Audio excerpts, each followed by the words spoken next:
Baik, Assalamualaikum warahmatullahi wabarakatuh. Perkenalkan, nama saya Israwati dengan NIM 2065034. Baik, di sini saya akan menjelaskan materi mata kuliah rekayasa perangkat lunak yang berjudul Unified Modeling Language atau UML.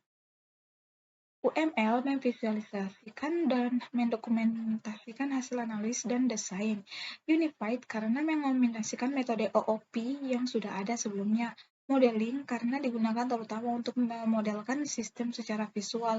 Kemudian language karena berisi sintaks yang digunakan untuk memodelkan pengetahuan.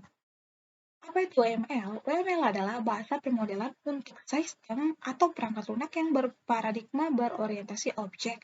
Pemodelan atau modeling sesungguhnya digunakan untuk penyederhanaan permasalahan-permasalahan yang kompleks sedemikian rupa sehingga lebih mudah dipelajari dan dipahami. What UML can do for you? Yaitu untuk memudahkan berpikir dan mendokumentasikan sistem sebelum mengimplementasikannya, kemudian meramaikan sistem, kemudian untuk menurunkan biaya pembangunan, kemudian untuk merencanakan dan menganalisis logika sistem atau perilaku, kemudian membuat keputusan yang benar-benar sedini mungkin atau sebelum melangkah ke coding. Kemudian untuk mendeploy sistem lebih baik karena ada perencanaan lebih, penggunaan memori dan prosesor yang efisien.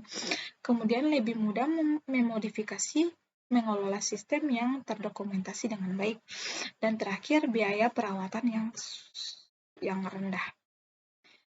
Unified Modeling Language (UML) mendefinisikan diagram-diagram berikut ini. Ada use case diagram, class diagram, behavior diagram, kemudian ada state chart diagram, kemudian ada activity diagram, kemudian ada interaction diagram yang dimana ada squinch diagram, kemudian ada collaboration diagram, kemudian ada component diagram, dan terakhir ada development diagram.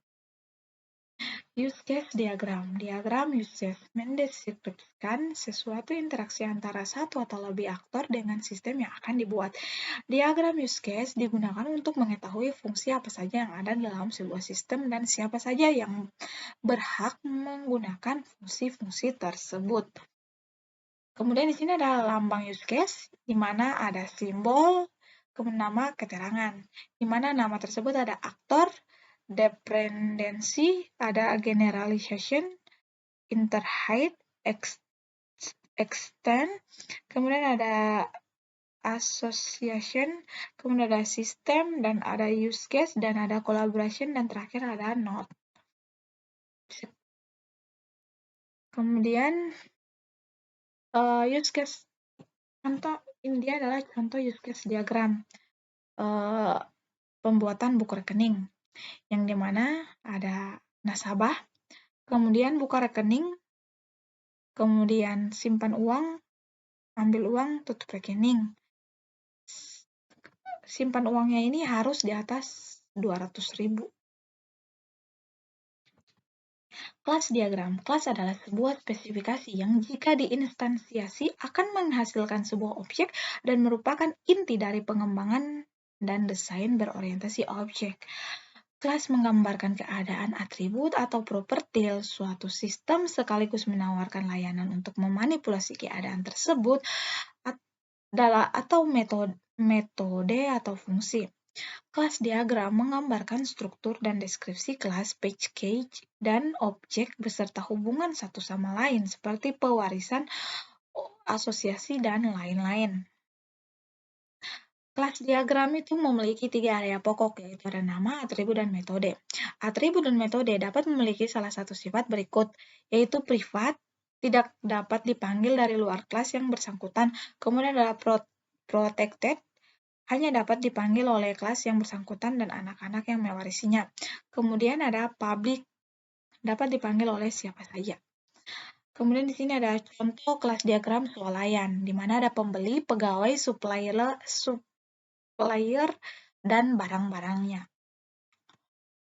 Kemudian state chart diagram. State chart diagram menggambarkan transisi dan perubahan keadaan dari satu state lainnya, suatu objek pada sistem sebagai akibat dari stimulus yang diterima. Pada umumnya, state chart diagram menggambarkan kelas tertentu. Satu kelas dapat memiliki lebih dari satu state chart diagram. Kemudian state diagram presensi. Kita lihat di sini contoh gambar stage diagram presensi, yang dimana ada mahasiswa presensi, kemudian dia kirim data ke presensi, kemudian datanya diterima ke server, lalu data tersebut dikirim data yang diproses, dan kemudian daftar data yang telah diterima, kemudian ada ubah status record terkirim, dan ada atau tidak adanya. Activity diagram. Activity diagram menggambarkan berbagai alir aktivitas dalam sistem yang sedang dirancang, bagaimana masing-masing alir berawal dari decision yang mungkin terjadi, dan bagaimana mereka berakhir. Activity diagram juga dapat menggambarkan proses paralel yang mungkin terjadi pada beberapa eksekusi. Activity diagram paling cocok untuk memodelkan urutan aktivitas dalam suatu proses. Ini dia adalah contoh gambar activity pendaftaran pasien baru, yang dimana ada cari data pasien, kemudian entry cari data berdasarkan ID atau nama ya, kemudian ada pasien atau yang belum dikonfirmasi, kemudian antri pasien baru, tampilkan data, cetak, dan pasien terdaftar. Squinch diagram. Squinch diagram menggambarkan interaksi antara objek di dalam dan di sekitar sistem, termaksud penggunaan display dan sebagainya, berupa message yang digambarkan terhadap waktu.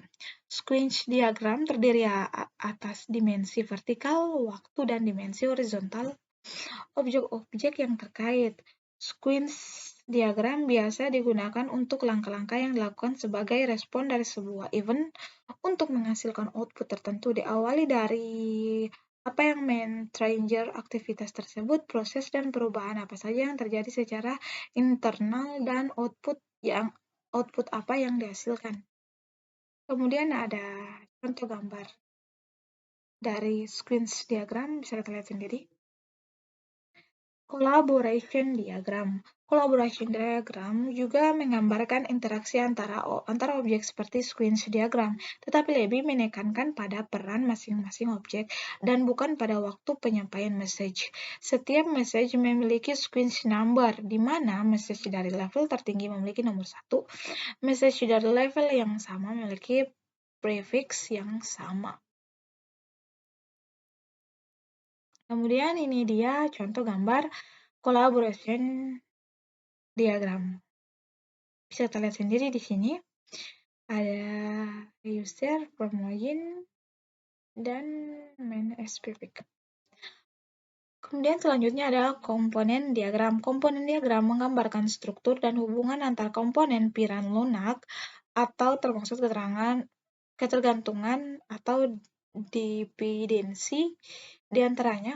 Komponen piranti lunak adalah modul berisi kode, baik berisi source kode maupun binary kode, baik library maupun executable, baik yang muncul pada compile time, link time, maupun runtime.